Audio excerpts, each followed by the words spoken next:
Hey everyone, how's it going? William here, and I'm here to talk about American Ninja Warrior Ninja vs. Ninja Qualifying 6, the 6th episode of this particular season.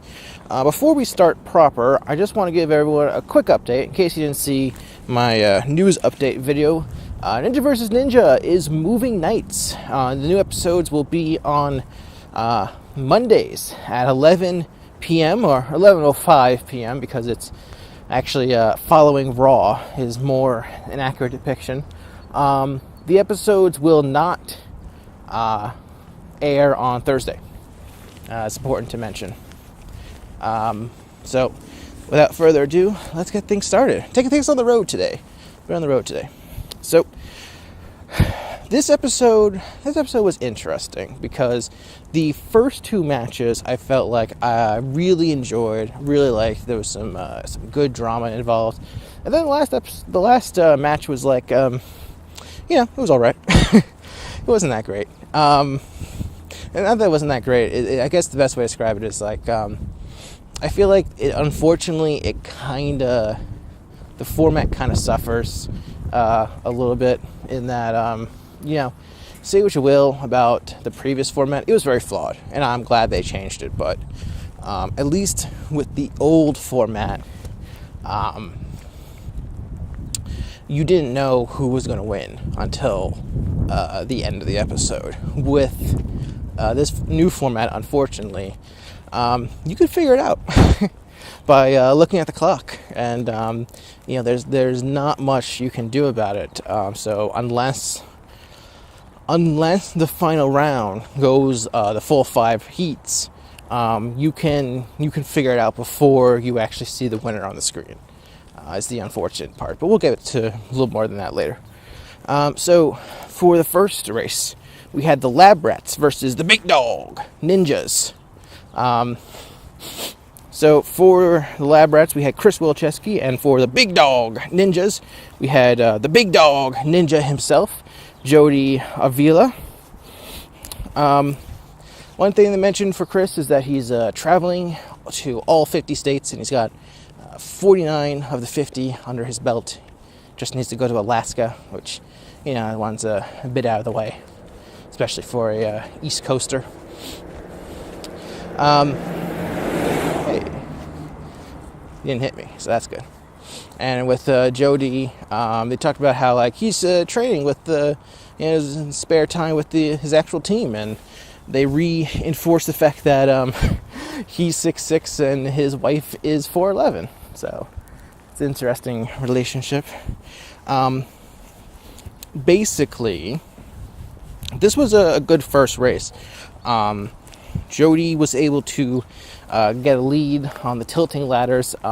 Largely because the dude's got a large wingspan. He definitely used his size to the advantage on this one, and it worked out for him in the end because he was able to just get there before Chris. He was able to outrace him. Chris had a bit of a trip up on the tiles, but it was it was all Jody in that regard. He did well. Then it came down to Michelle Warnky and Brandi Monteverde. Michelle was able to get a lead right away on the Sonic Swing, and Brandi was a bit slower on the net. Ended up using her legs on the tilting ladder, as we've seen other people do, and Michelle was easily able to finish first against Brandi. One thing that was pretty cool was that when Brandi reached the warped wall, Michelle was giving her encouragement, making sure that, hey, get up here, join me.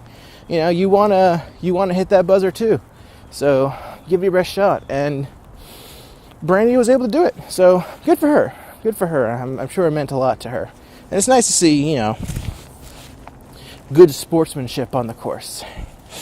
Then it came down to Brian Wilczewski for the Lab Rats and Josh Salinas for the Big Dog Ninjas.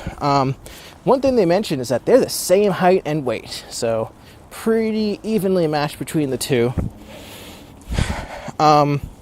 Unfortunately, this was a relatively quick race. Josh Salinas very fast on the tilting ladder. Brian tried to keep up with Josh, but was unable to get the full dismount from the tilting ladder. He went pretty early on the ladder, but he fell in and his feet touched the bottom of the pool, and that is a disqualification because that is purely going out. So Josh Salinas won, which meant the big dog ninjas were up 2-1. And that meant that Lab Rats had to win 2 relays in a row if they wanted to survive. So, first relay, the women led off. Michelle was able to get a lead early on. Brian was tried once again to do that dismount on the tilting ladder, but he got wet. But this time he didn't fall all the way in this time around, so he was still good.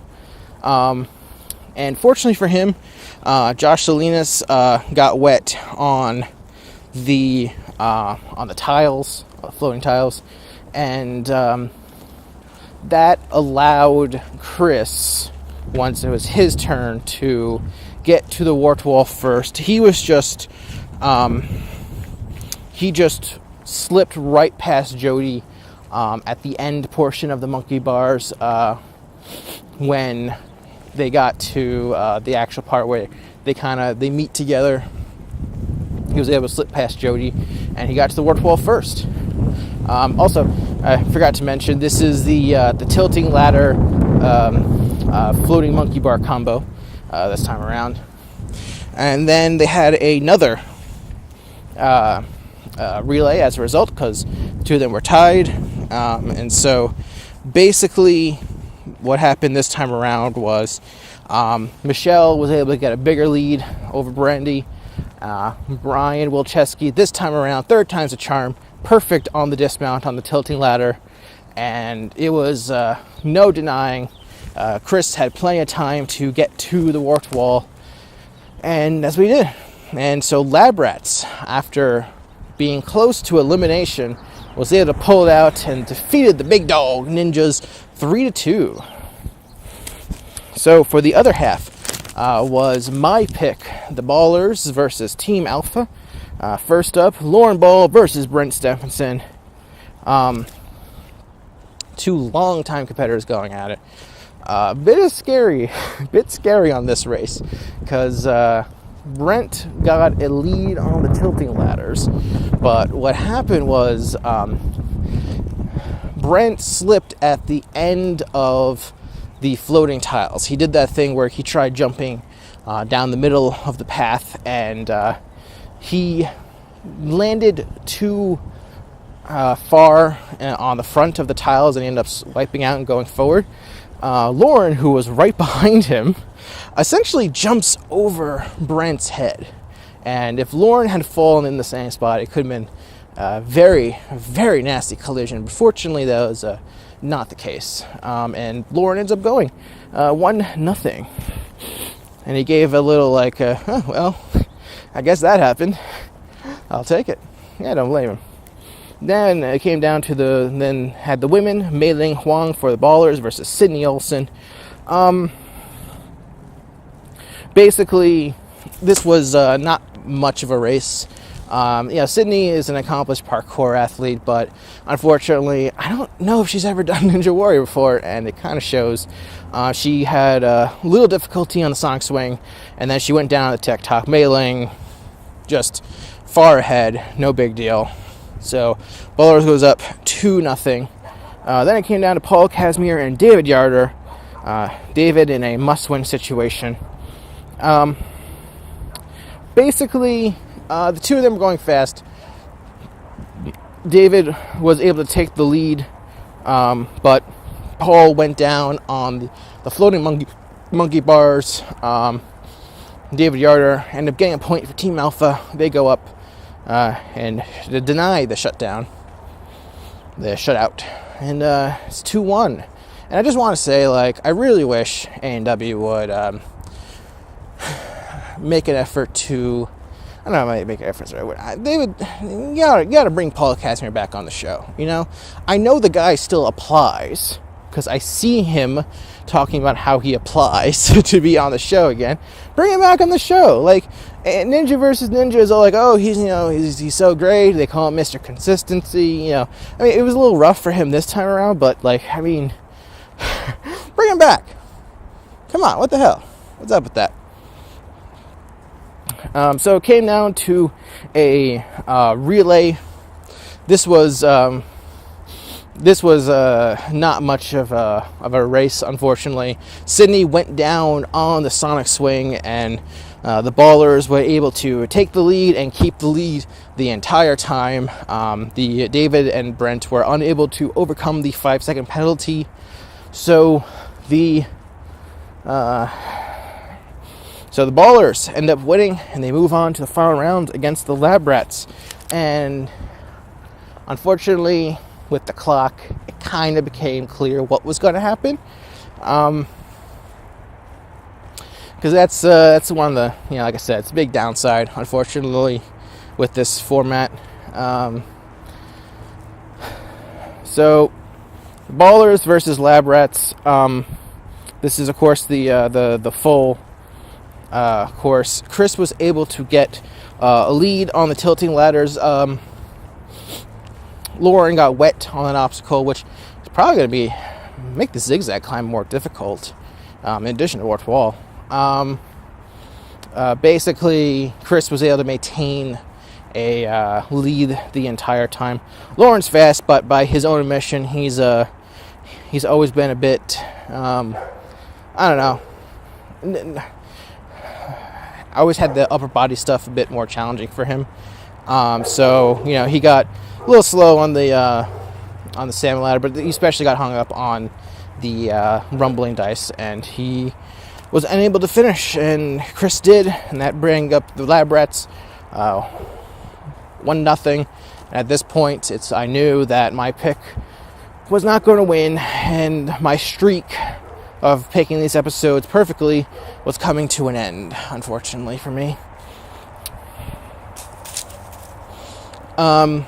So with the women, Meiling versus Michelle, this was unfortunate. Meiling just went out on the tiles, trying to play catch up. So Michelle got a relatively easy win as a result. One thing that's worth mentioning is that at this point, Michelle, in terms of the one-on-one races,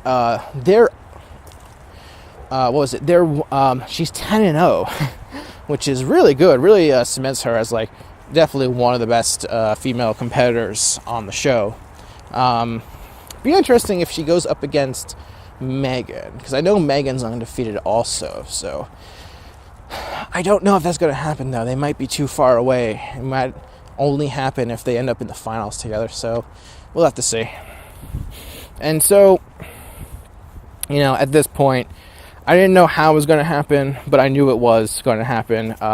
Paul versus Brian. Brian took the lead. Paul got a little stuck on the ladder. Actually, it was a lot closer than that. It was a good race. I'll say this, but Paul, in an effort to catch up, he got a little stuck on the salmon ladder, and then got stuck on the dice. Just because, it happens. You're trying to play catch up. It just didn't work out, unfortunately, and Brian finished first. And, it came to a point where, the only shot Paul had was if Brian fell, and he didn't fall, so Lab Rats win, and they're moving on to the final. The Ballers, even though they are my pick, they are still alive, because they're going to the wild card, and we'll have to see what happens in the future.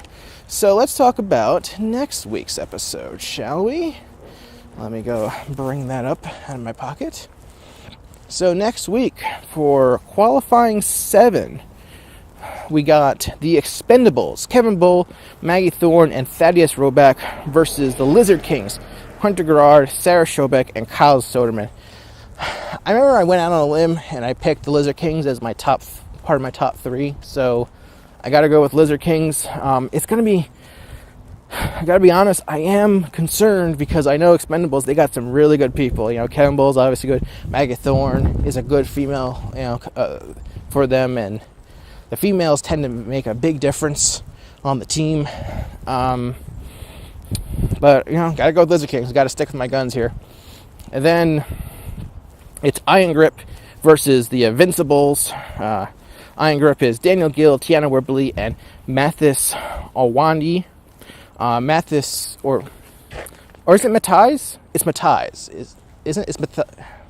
I forget how to say his name.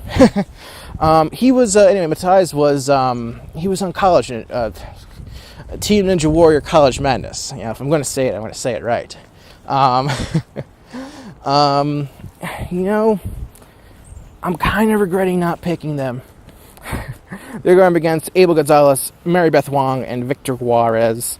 Iron Grip is a very strong team, and is probably going to make me feel regretful for not picking them in my top 3. But between Lizard Kings and Iron Grip, I gotta stick with my guns. I gotta go with Lizard King because I picked him in my top 3. But I won't be surprised if Iron Grip proves me wrong. So yeah, that is. Those are my picks. Part of the reason I went with Lizard Kings is that I wanted, a surprise. And I thought, with Kyle Soderman, who was really fast and good and a bit, unknown because he was on Beastmaster first. And Hunter Garage is really good. You don't want to just pick all the, the known teams and all the favorites. It's because look at the finals so far. We're 2/3 the way through. It's pretty. I guess the teams moving on, I would say, are pretty heavy in the experienced teams in terms of, at least in terms of Team Ninja Warrior. I would say Youngbloods are the only ones who kind of stand out as right now. Everyone else kind of comes across as like, oh yeah, well, of course they moved on, that sort of thing. So it'll be interesting to see. I guess that is kind of interesting. It's like, yeah, it's not completely surprising to see the teams who moved on. But anyway, let me know what you guys think of this past week's episode. Anything you liked, anything you disliked? Do you kind of agree that the downside of the more fair format is that from a viewer perspective it becomes more obvious who wins the final race, final heat or matchup, whatever you want to call it? Let me know, comments below. Make sure to subscribe. And a reminder, Ninja vs. Ninja is moving to Mondays at 11:05. So set your DVRs. Make sure you give yourself extra time to record afterwards, because Raw does not end at a consistent time. So Ninja vs. Ninja will not start at a consistent time. So just keep that in mind. Anyway, thanks you for watching, and I'll see you next time. Goodbye.